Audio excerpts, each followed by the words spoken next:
रख के पास पागल हुई सास। आजकल वर्मा जी की पत्नी देवकी जी केबल पर रियलिटी शोज देख देख कर बहुत कुछ सीख रही हैं। जैसे आज तो वो सुबह सुबह बेसुरे आलाप ले रही हैं। सारे गामा माँ जी, सारे गामा पाधा नीसा होता है। अरे वो तो सब गाते हैं, ये मेरा स्टाइल है। आवाज तो कम कर लीजिए माँ जी, पर्दे फट जाएंगे कान के। ये कहो कि पर्दों में आग लग जाएगी। देखना, मेरी आवाज सुन के जज आग लगा देगी, आग लगा देगी, तू तो आग लगा देगी, ऐसा बोलेंगे। सरिता वहां से परेशान होकर चली जाती है और सास रियाज जारी रखती है। सारे गाओ, सारे नाचो। तभी बाबूजी दुकान से लौटते हैं। अरे देवकी, क्यों तानसेन बनी हुई है? कान से खून निकालोगी क्या? अरे क्या हुआ, रियाज तो करने दो मुझे। इसको रियाज बोलते हैं? ऐसा लग रहा है जैसे घोड़े हिना रहा है। घोड़े पे बैठ के ही बम्बई जाऊंगी मैं तो, जब जज साहब कहेंगे कि देवकी तुम मुंबई आ रही हो। जज साहब, वो अदालत वाले? अरे नहीं नहीं, बड़े लोग हैं, आप नहीं जानते हैं। ओ मैं तो छोड़ चली अपना ये देश, बम्बई मुझे प्यारा लगे। गाना गाती हुई देवकी चली जाती है और बाबूजी अपनी सरफिरी पत्नी के इस संगीत प्रेम की चर्चा करने बहू के पास चले जाते हैं। अरे सरिता बेटा, सुनो तो, ये तेरी सास को क्या हुआ है बेटा? सुबह तो अच्छा भला छोड़कर गया था इसे। सिंगर बनेगी अब वो।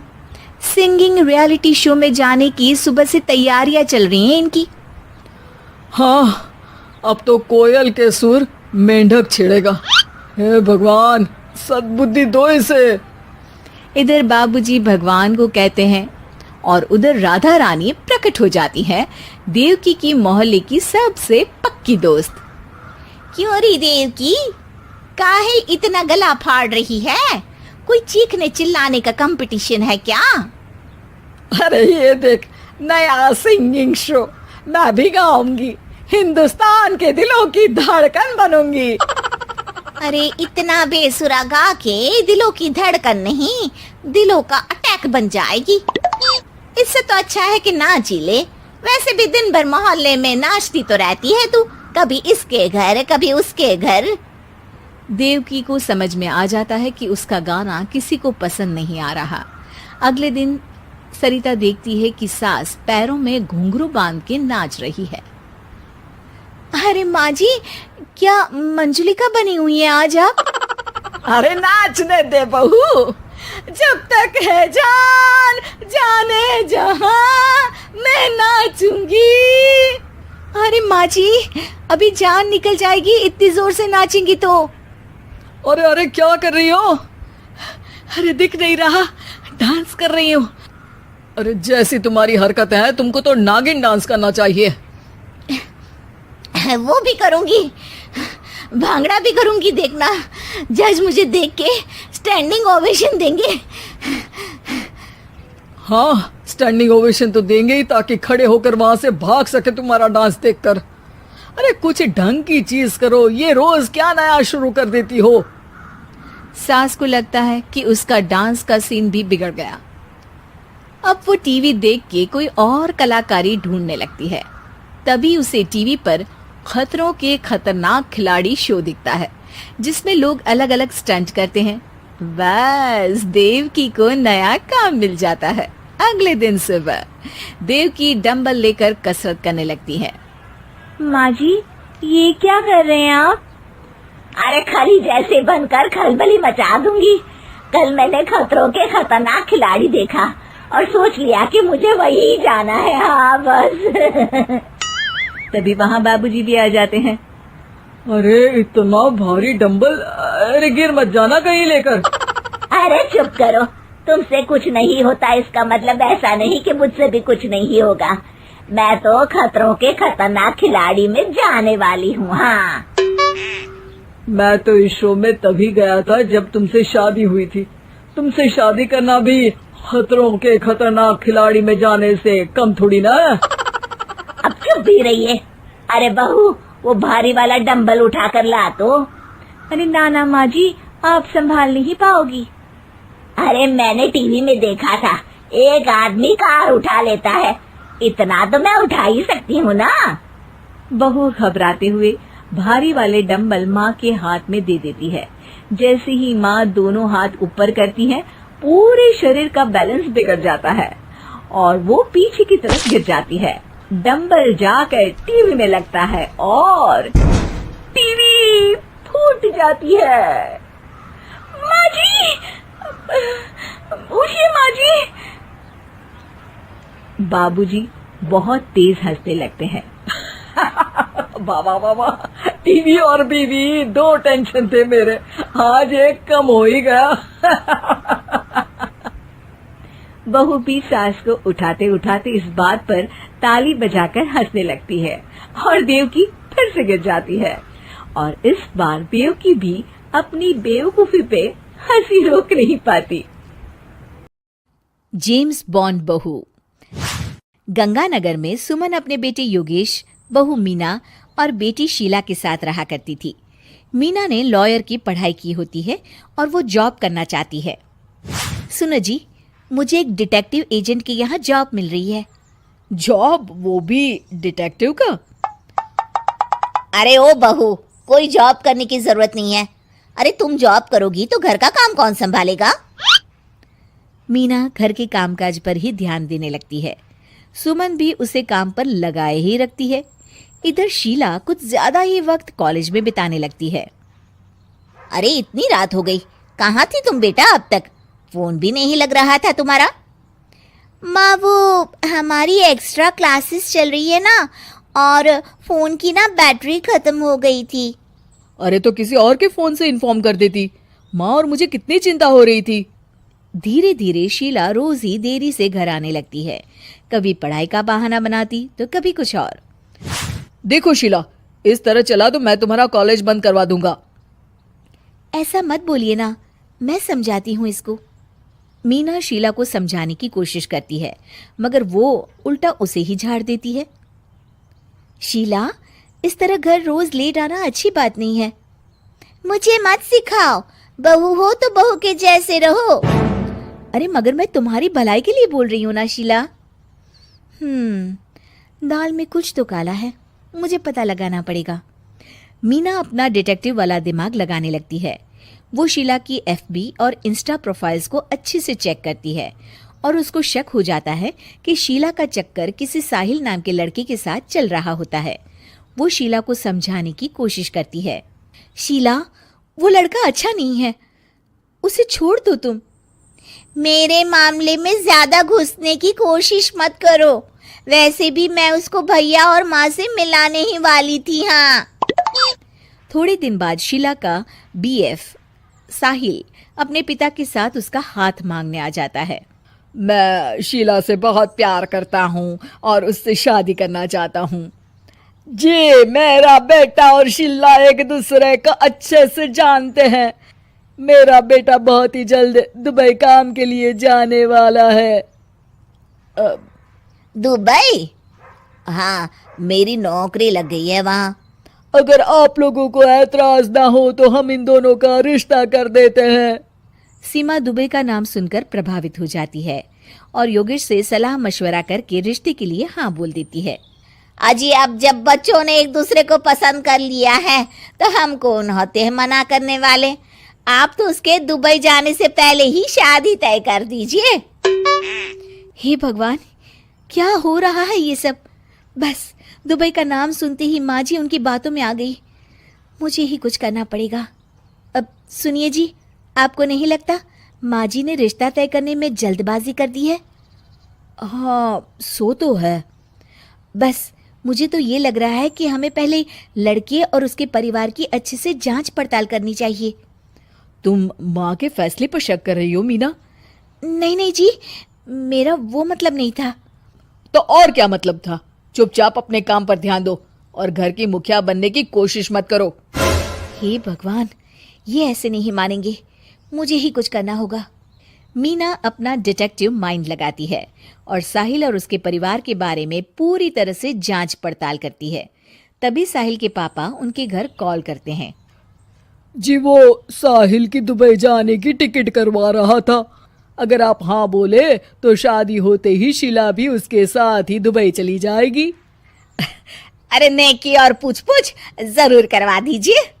ठीक है ठीक है, वो ना थोड़े पैसों की कमी पड़ रही थी। आप बस 1 लाख रुपए ट्रांसफर कर दीजिए हमारे अकाउंट में।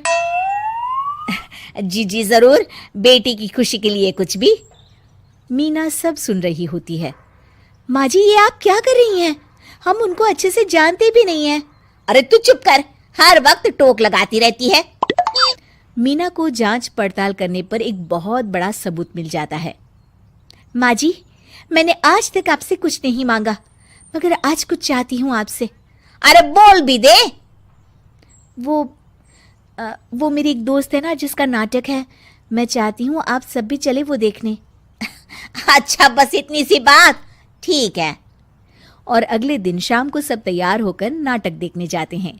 स्टेज से पर्दा उठता है और सभी देखकर हैरान हो जाते हैं कि स्टेज पर कोई और नहीं बल्कि साहिल और उसके पापा ही होते हैं। अरे साहिल यहाँ कैसे? माँ जी, वो साहिल नहीं, मयंक है। और उसके साथ उसके पापा नहीं बल्कि सह कलाकार सिद्धार्थ है, जिसे वो अपना पापा बनाकर हमारे घर ले आया था।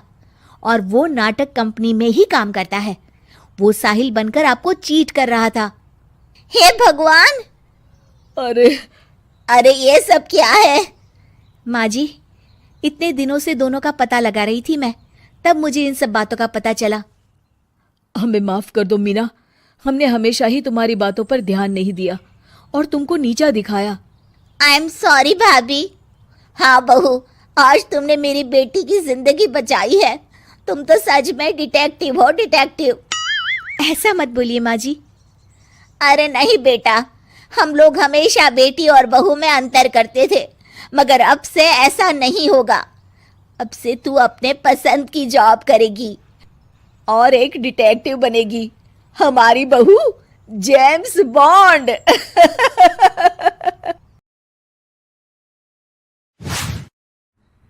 अरे यार, 3 बजे फिल्म शुरू हो जाएगी, तू क्या कर रही है? बस मुझे 5 मिनट दे, मैं अभी साड़ी बदल कर आती हूँ। अरे बहू, तू अचानक कहाँ जा रही है? तेरी सास तुझे आवाज दे रही है। अरे छोड़ ना, ये बुढ़िया कभी नहीं सुधरेगी। क्या हुआ माँ जी? मैंने आपको कितनी बार मना किया है कि मुझे जाते हुए टोका मत कीजिए। मैं फिल्म देखने जा रही हूँ। तू अभी चली जाएगी तो मेरे लिए खाना कौन बनाएगा बहू? सुबह से भूखी बैठी हूँ। अरे माँ जी, आप कौन सा घर का काम करती हो जो आपको भूख लगी है? अच्छा, मुझे देर हो रही है, चलना रीटा। अंजलि के जाते ही सीता देवी अपनी किस्मत को कोसते हुए सारा दिन घर में भूखी बैठी रहती है। इस तरह अंजलि अपना बहू होने का कर्तव्य कभी नहीं निभाती थी। वहीं दूसरी तरफ अपनी सास के खाते से पैसे निकाल के अपने शौक पूरे करती थी। लेकिन सीता देवी इस उम्मीद पर थी कि एक दिन उसकी बहू सुधर जाएगी। फिर एक दिन सीता देवी की जुड़वा बहन गीता देवी वहां आती है। अपनी बहन को घर के काम करते हुए देख गीता देवी आग बबूला हो जाती है। अरे ये सब यहाँ क्या चल रहा है सीता? तेरी बहू कहाँ है जो तू घर के काम कर रही है? सीता देवी भावुक होकर रोने लगती है। अब तुझसे क्या छुपाऊं? मेरी बहू रत्ती भर भी मेरी इज्जत नहीं करती। मजबूरी में मुझे घर के सारे काम करने पड़ते हैं। वो तो बस सारा दिन अपनी सहेली के साथ सैर सपाटा करने में लगी रहती है। अच्छा, तो उस चिड़िया के पर निकल आए। तू चिंता मत कर, मैं ऐसी कई बिगड़ैल बहुओं को ठीक कर चुकी हूँ। अब मैं इस चुड़ैल से निपटूंगी। तू कुछ दिनों के लिए मेरे घर चली जा, मेरी बहू तेरी अच्छी देखभाल करेगी। फिर दोनों बहनें आपस में साड़ियां बदल लेती हैं और सीता देवी अपनी बहन के घर चली जाती हैं। देर रात अंजलि जब घर आती है तो अपने कमरे का नजारा देख उसकी आंखें फटी की फटी रह जाती है। हे राम, मेरे कमरे का एसी कहाँ चला गया और मेरा 56 इंच का एलईडी टीवी कौन ले गया? अंजलि तहस के साथ अपनी सास के कमरे में जाती है। तभी वो देखती है कि उसके कमरे का एसी और टीवी उसकी सास के कमरे में लगा है और गीता देवी आराम से एसी की हवा खाते हुए सास बहू सीरियल का मजा ले रही है। अच्छा, तो ये सब इस बुढ़िया की कारस्तानी है, अभी इसे बताती हूँ। ये सब क्या है माँ जी? आपकी हिम्मत कैसे हुई मेरे सामान को हाथ लगाने की? क्यों बहू, ये सारा सामान तूने तेरे पिताजी के पैसों से खरीदा है क्या? हैं? लगता है तू भूल गई कि ये सारा सामान मेरे पैसों से आया है, इसलिए मैं अपनी सारी चीजें अपने कमरे में उठा लाई। तुझे कोई एतराज है? चल जा यहां से, सीरियल का मजा किरकिरा मत कर। गीता की बातों का कोई जवाब नहीं बनता देख अंजलि अपने दांत पीस कर रह जाती है। अगले दिन रीटा और अंजलि शॉपिंग पे जाने की तैयारी करती हैं। अंजलि जैसे ही अपनी स्कूटी पर बैठती है तभी गीता देवी स्कूटी की चाबी निकाल लेती हैं। अरे, ये स्कूटी कहाँ लिए जा रही है? ये भी मेरी कमाई की है। माँ जी, ये तो आप हाथ कर रही हैं। मैं बाहर पैदल जाऊंगी क्या? हाँ, पैदल जा। वैसे भी तुझे घूमने का शौक है, मुझे नहीं। देखिए माँ जी, इस तरह मेरी सहेली के सामने मेरी बेइज्जती करके आप ठीक नहीं कर रही हैं। आप मुझे अच्छी तरह जानती हैं, बाद में आपको पछताना पड़ेगा। अच्छा, तो तू नहीं सुधरने वाली, मेरे ही घर में मुझे ही धमकी दे रही है। तेरी याददाश्त के लिए बता दूं कि ये मकान मेरे नाम पर है। अब तू देख, मैं आज ही अपने बिल्लू वकील को बुलाकर ये सारी जायदाद अनाथालय को दान कर देती हूँ, फिर तुझे एक ढेला भी नहीं मिलेगा। गीता की बातें सुनकर अंजलि के पैरों तले जमीन खिसक जाती है। अरे, अगर तेरी सास ने तुझे अपनी जायदाद से बेदखल कर दिया तब तो तू सड़क पर आ जाएगी। मैं तो कहती हूँ चुपचाप अपनी सास से माफी मांग ले अंजलि। हाँ, तू बिल्कुल सही कहती है, मेरी सास का कोई भरोसा नहीं है। अरे नहीं नहीं माँ जी, ऐसा गजब मत करिए। आज के बाद मैं आपको कोई तकलीफ नहीं दूंगी और घर के सारे काम ना मैं ही कर लूंगी। मैं आपको एक अच्छी बहू बनकर दिखाऊंगी। कुछ दिनों के बाद, ये लीजिए माँ जी, आराम से गाजर का हलवा खाइए। खुशबू तो बहुत अच्छी है। हाँ माँ जी, वैसे मैंने सब काम कर लिया है, तो मैं आपके पैर दबा दूं? आप आराम से हलवा खाइए। इस तरह गीता देवी अंजलि को सही रास्ते पर ले आती हैं और सीता देवी वापस अपने घर में आकर रहने लगती हैं।